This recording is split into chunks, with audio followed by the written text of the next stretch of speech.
with Ryanair's low-fare flights to Paris. Largely dry tonight with good clear spells. Some mist and fog will form before morning with the odd spot of drizzle possible too. Light variable breezes becoming southerly overnight and lowest temperatures of 8 to 13 degrees. And now you're up to date on News Talk. The Newsround on Off the Ball. With UPMC Orthopaedic Care. When things don't move, rotate or bend like they used to, choose us to help you get back in action. This is News Talk.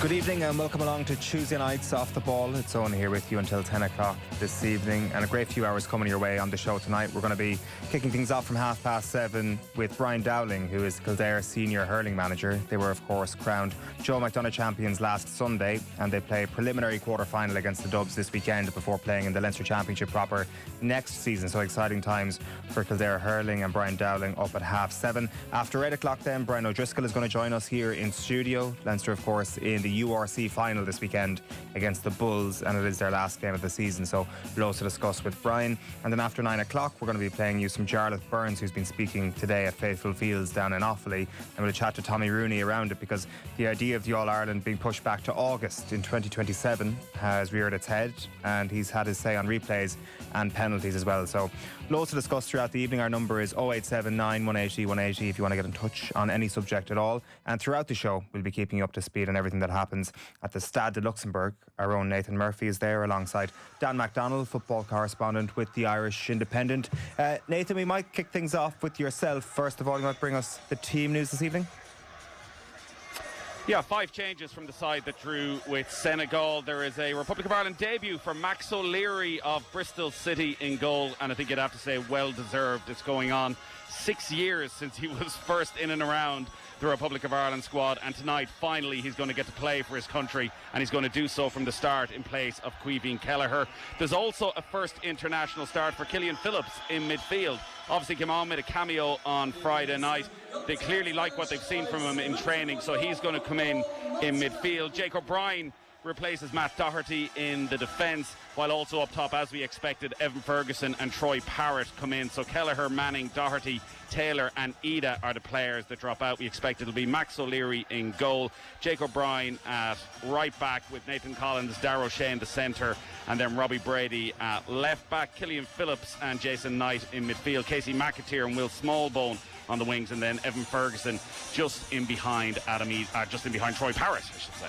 Very good, Dan McDonnell. A very good evening to you. I think when we think about this fixture, and I know it wasn't an exact mirror image of what happened, but we think of the 27th of March 2021 when Luxembourg came to Dublin and won 1-0. It feels like it's the most scarring of defeats that the Republic of Ireland have suffered in recent times. Yeah, I guess so. It's just one of those things. It's the one word, Luxembourg, and it probably brings people back to that moment, although again is that even more pronounced because nobody was in the stadium and everyone was like, it was a TV event at that time, and I don't know, just a very sort of dark moment in a lot of ways. And even though this venue here sort of brings back some memories, some positive memories for some of the players of the 3-0 win, sort of 8 months later, I think Luxembourg still, there's that uncomfortable feeling when you hear the name. Yeah, it's weird how it was, as you say, 6 months later, a 3-0 win for the Republic of Ireland that night, and it just seems so forgotten compared to the loss in Dublin. I think Owen, that the loss in Dublin was maybe a realisation of the new reality of where Irish football is, because Luxembourg were simply a country that we would not lose to. We'd beaten them every time we had beaten them previously. I think we looked at them among those sort of minnows who'd be the lowest seed in your group, and it's a handy 6 points over the group, and we wondered, was this just a one-off, or was this something deeper? And I think probably what the next 2 or 3 years proved was that it was something much, much deeper. Luxembourg have clearly improved. One of the players who played that night went and scored against Real Madrid a week later in the Champions League, and we had nobody playing in the Champions League.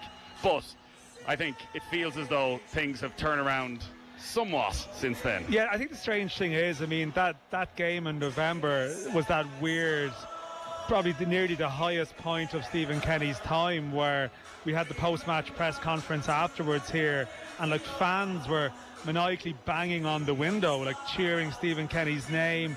Ogbene scored, Jason Knight come off the bench, was brilliant, and it almost felt like the demons of Luxembourg had been banished then. And of course that wasn't the case, because once Ireland then went in the next campaign and dropped points in Armenia, lost in Armenia, it almost got added to the rap sheet at which Luxembourg is the starting point. So I guess in some respects, yeah, that was.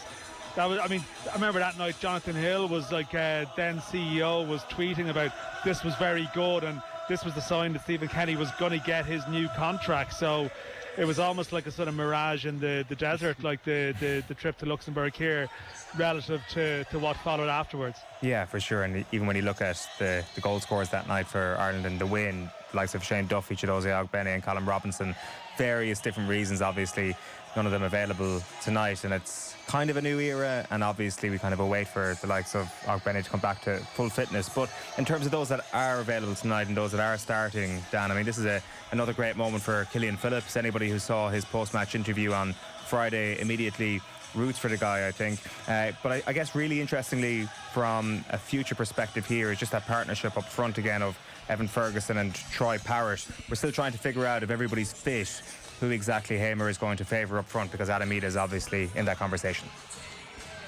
Yeah, I think, you hear 5 changes and you think that this is maybe, like, this is massively experimental, but in some respects this feels like closer, in some ways closer to a strongest team. When you look at the attacking areas, it feels more familiar that the experiment on Friday was maybe trying Jack Taylor behind Adam Idah. I know Max O'Leary's in goals for Kelleher, and that's just O'Leary getting his time. But Jake O'Brien in place of Matt Doherty, I mean, at Matt Doherty's age, like, this may be closer to, in the coming years, you could have a back four with Jake O'Brien and Darragh O'Shea and Nathan Collins in it. So you add in sort of Ferguson and Parrott up top, and it feels like maybe this is the guts of a team you could see. And yeah, in terms of the alliance between Ferguson and Parrott, certainly in March, Ferguson was very much the deeper player, like the deeper operator. Parrott was very much the number 9 leading the line, whereas previously at under 21 level, Parrott at times was a number 10. So I think that's one of the dynamics you're looking at tonight, just the actual roles that they play. Yeah, we were talking as well last Friday, Nathan, about whether or not it was controversial that Jake O'Brien would be left out. Is this a head-to-head essentially between himself and Matt Doherty to become first choice right back, or do you think Doherty still very much has the edge? No, long term I think it is, but actually I think what we're seeing tonight is probably what we'll see in September, where Matt Doherty will start against Hungary and Jake O'Brien could well then end up coming in against Armenia, and maybe likewise with Evan Ferguson, where you wouldn't be surprised if Finn Azaz started in that role in the tougher game against Hungary. As Dan said, Parrott, it feels like now, is the first choice number 9, the one who's furthest forward, and even thinking back to March, Evan Ferguson gets that brilliant goal to bring Ireland level, but he was actually on the verge of being taken off just before, and it hadn't really worked between the two of them. There were a few little moments as a partnership, but I think I'd still be surprised if those two started the first game against Hungary if Finn Azaz is available. But look, Jake O'Brien long term, and listen, there's a possibility maybe Jake O'Brien starts centre back tonight and Darragh O'Shea plays at right back. Personally, I'd love to see Collins and O'Shea given a run of games together, but last time against Bulgaria, O'Shea was on the bench and O'Brien came in and played at centre back alongside Nathan Collins, so there is that possibility as well. And I think they love Darragh O'Shea's passing ability and his ability to get the wingers into it, as we saw when he was playing on the left of the back two the last night. He was so good at getting Casey McAteer into it, so maybe they might try something different tonight. Yeah, I was just going to say, we were allowed to watch all of training yesterday, which is quite unusual. And look, there was a long period of time, there was a sort of a passing drill that involved like the right back sending a long crossfield ball to sort of an advanced left back on the other side, and I would say Darragh O'Shea's distribution might be better for that role than Jake O'Brien. Like, Darragh O'Shea is very comfortable, so it wouldn't be a massive shock if we saw that tonight. Nathan, definitely is a possibility. It's a very simplistic thing, but that ball is maybe one of the hallmarks of Hallgrimsson so far. at the start of the campaign, they used it to really good effect to get Ogbene into games in really advanced position. It gets them forward quickly without having to commit a huge amount of numbers in midfield, so that they don't end up getting caught on the counter-attack, and so that Josh Cullen and Jason Knight, or whoever it is, Killian Phillips tonight, can maybe hang that little bit deeper. So, Darragh O'Shea, I was very surprised when he didn't start the second leg against Bulgaria. I think it was maybe a bit of a knock or something that night that might have ruled him out. But you look at that long-range passing, he certainly looks as though he is the pick of it of the centre-backs. Dan, it's been interesting without having any sort of massive win or any sort of upset. Like, you might have suggested that doing what they did against Bulgaria was what this team was expected to do, but that allied with maybe the positivity from Heimir Hallgrimsson has shifted the mood going into this summer and ahead of September, that things look a lot brighter around the camp. Is that just a facade, or are you seeing substance to back that up that would give Irish football fans real hope about what's to come in the autumn? Yeah, look, I think I understand where the encouragement comes from. I mean, the group have had Nathan Collins referenced yesterday how Wembley was a real low. That was the last game of last year. For him, that was a little bit of a reset. They've gone away. They're 3 games unbeaten. They've tasted winning away from home in a competitive match. Yes, the opposition was pretty limited, but I think I understand the optimism, because collectively, I mean, this group of players, I mean, even the likes of Jason Knight, Troy Parrott, they're in the 20-30 caps bracket, but in some cases they've maybe experienced 1, maybe 2 major wins, and I say major, you're talking Nations League games against Scotland and Bulgaria. You're not exactly sort of racking up a list. I mean, some honourable draws along the way.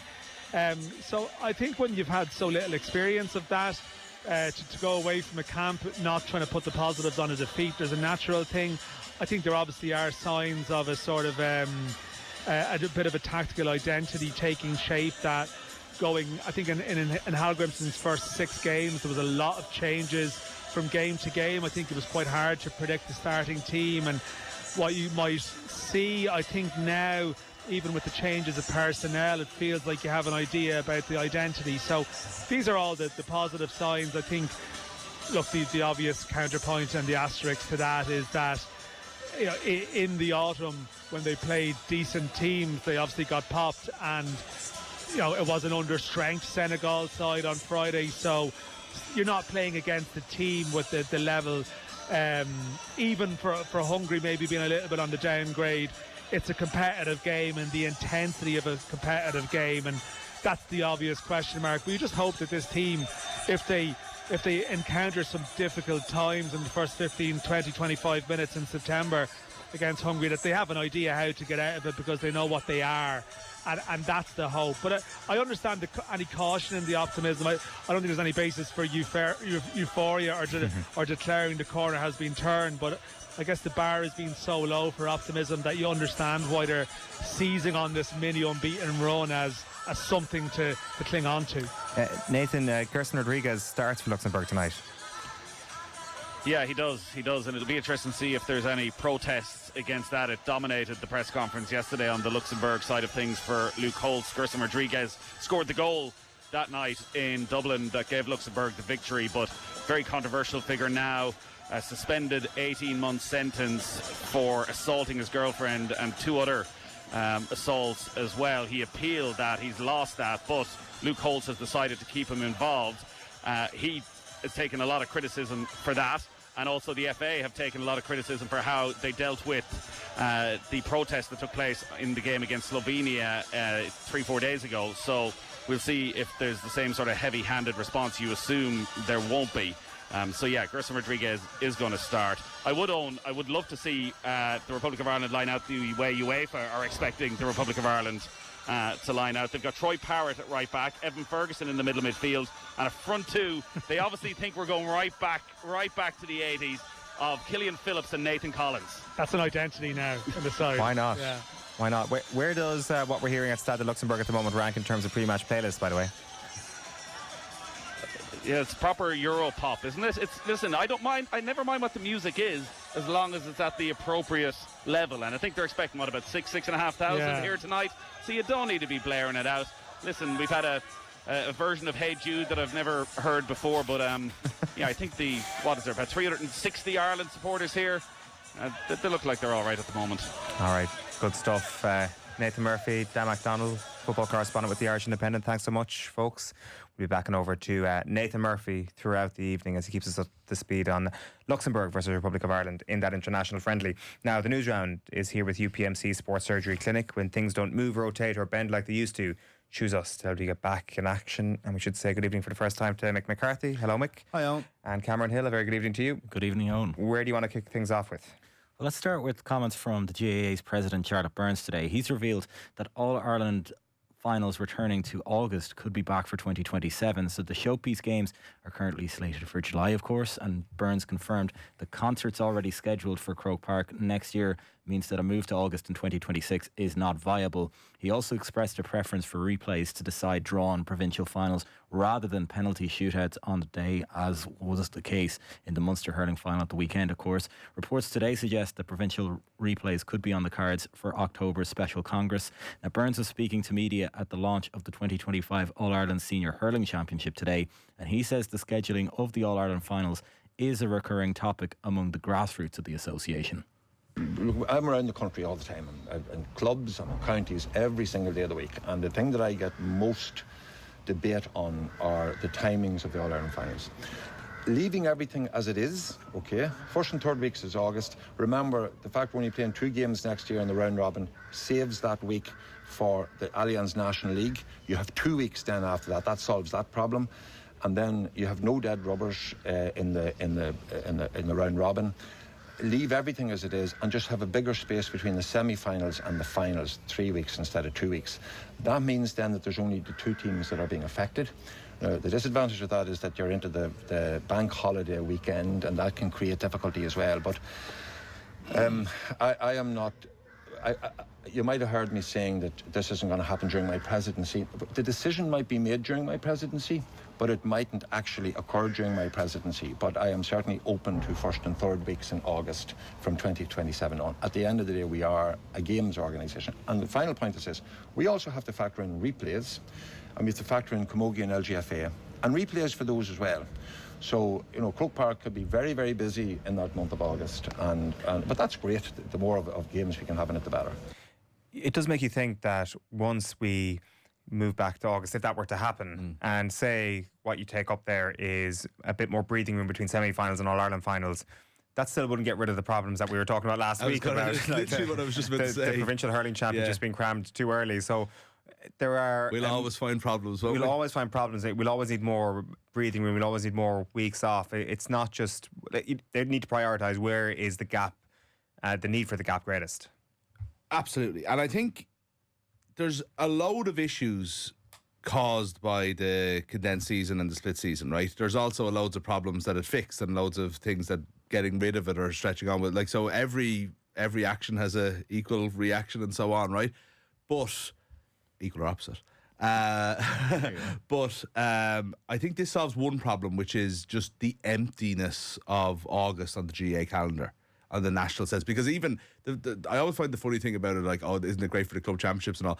From a national point of view, like, we're talking about the round robins in the club championship. There's literally no national interest in any GA at all in August at the moment, which is, it just can't continue, I think. And now if you were to, it's interesting you went first and third weeks. So we're going to go back to the gap week between the football and hurling All Ireland. That's true, actually. Which I don't know if there's a need for, because I think that there is something to be said for, the momentum. an August of 4 All Ireland finals in a row, and you start making more of the LGFA and Camogie Association finals, and you make it a 4 finals in a row, and this is your August Sundays are All Ireland finals. Go hurling, camogie, football, ladies football. I don't know, but possibly. I never even thought of kind of like mixing them up a little bit, but there's certainly something to do for that. But either way, I think it's important that Gaelic Games, let's say for now, until it all becomes GA, kind of in some ways owns the month of August, because there really isn't anything else on the agenda, and I think it would be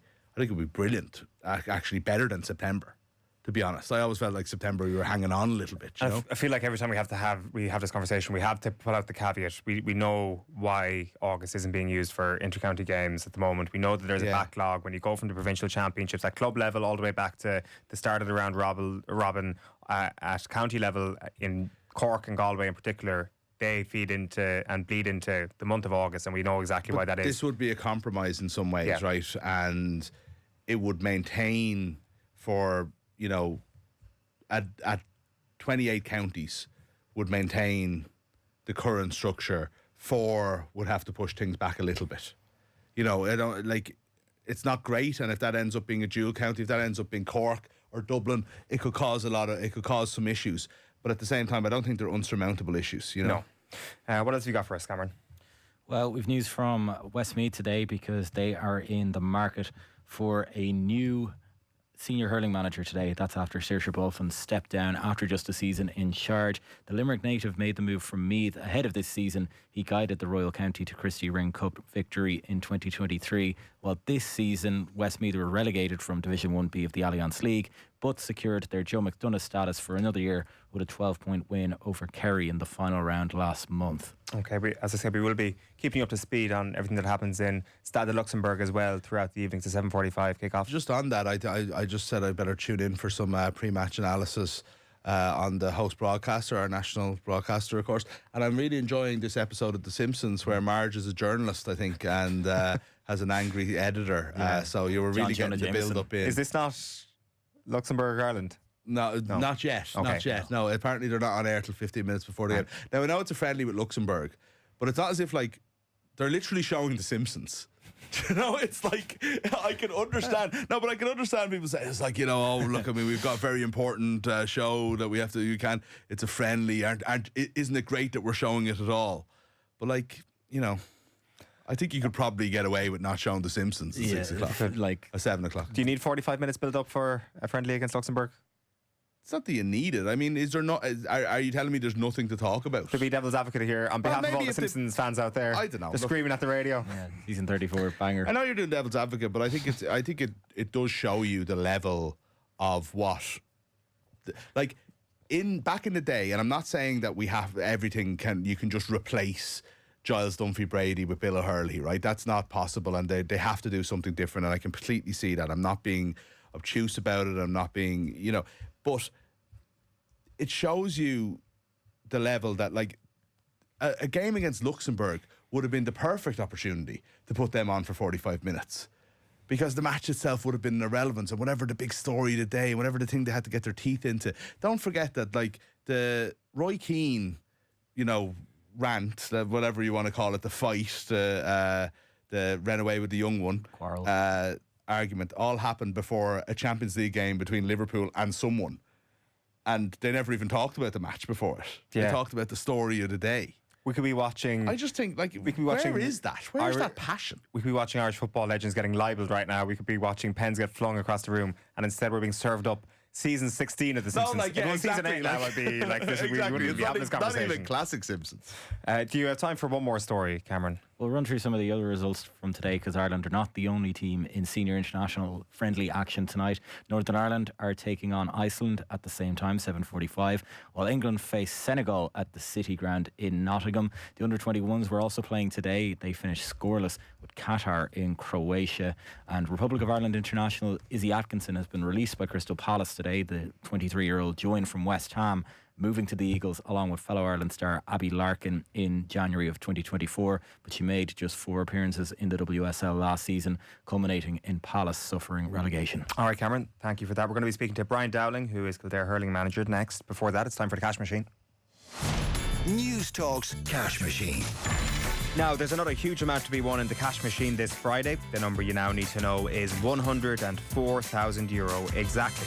And there are now 2 ways you can enter. You can visit newstalk.com/cash machine, where you can enter online.